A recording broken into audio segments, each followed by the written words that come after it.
வணக்கம். கமகமக்கிற இந்த ஈஸி பிரியாணி எப்படி பண்ணலான்னு பார்க்கலாம் வாங்க. இதுக்கு தேவையான பொருள்னு பார்த்தா நான் சோயா பீன்ஸ், பட்டர் பீன்ஸு நான் ஆஞ்சு எடுத்து வச்சுருக்கேன். 3 பச்சை மிளகாய் எடுத்து வச்சுருக்கேன். பன்னீர் நறுக்கி வச்சுருக்கேன். கேரட் நறுக்கி வச்சுருக்கேன். வெங்காயம் நறுக்கி வச்சுருக்கேன். என்கிட்ட நெய் இல்லை இன்றைக்கி, அதனால் வானொலியில் 2 டேபிள் ஸ்பூன் எண்ணெயில் ஃபஸ்ட்டு இந்த வெங்காயத்தை வதக்கிக்கிட்டேன். அதுக்கப்புறம் இந்த 3 பச்சை மிளகாய் போட்டு வதக்கிக்கிட்டேன். தக்காளி குட்டியாக ஒரு தக்காளி நறுக்கி வச்சுருந்தேன், அதை இதில் போட்டுக்கிட்டேன். ரொம்ப தக்காளி தேவைப்படல. அப்புறம் கேரட் இதெல்லாம் போட்டு அப்படி வதக்கிட்டே இருக்கிறப்ப காய் வெந்துடும். ஸோ இப்போ இதெல்லாம் வெந்துருச்சு ஓரளவுக்கு. இப்போ இந்த பட்டர் பீன்ஸை போட்டுறேன். யூஸ்வலாக நான் பட்டர் பீன்ஸை ஆவியில் வேக வச்சுட்டு போடுவேன் இதில்.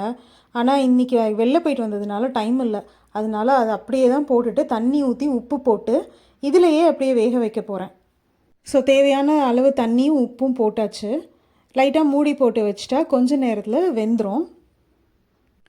இஞ்சி இல்லை, அதனால வெறும் பூண்டு பவுடர் மாத்திரம் இதில் போட்டிருக்கேன். இருக்கிற சாமான் வச்சு இன்றைக்கி அவசரத்துக்கு ஒரு பிரியாணி பண்ணேன், ஆனால் அது டேஸ்டியாக செம்மையாக வந்துச்சு. ஸோ கொஞ்சம் கேர்ஃபுல்லாக பார்த்துட்டே இருந்தேன். அழகாக வெந்துருச்சு சோயா பீன்ஸும் பட்டர் பீன்ஸும். ஓகே, ஸோ இப்போ இதெல்லாம் வெந்துருச்சு. நான் மயிலாப்பூர் கிச்சன்ஸில் பிரியாணி மசாலா வாங்கியிருந்தேன், அதை ட்ரை பண்ணலாம் அப்படின்ட்டு டிசைட் பண்ணேன் இன்றைக்கி.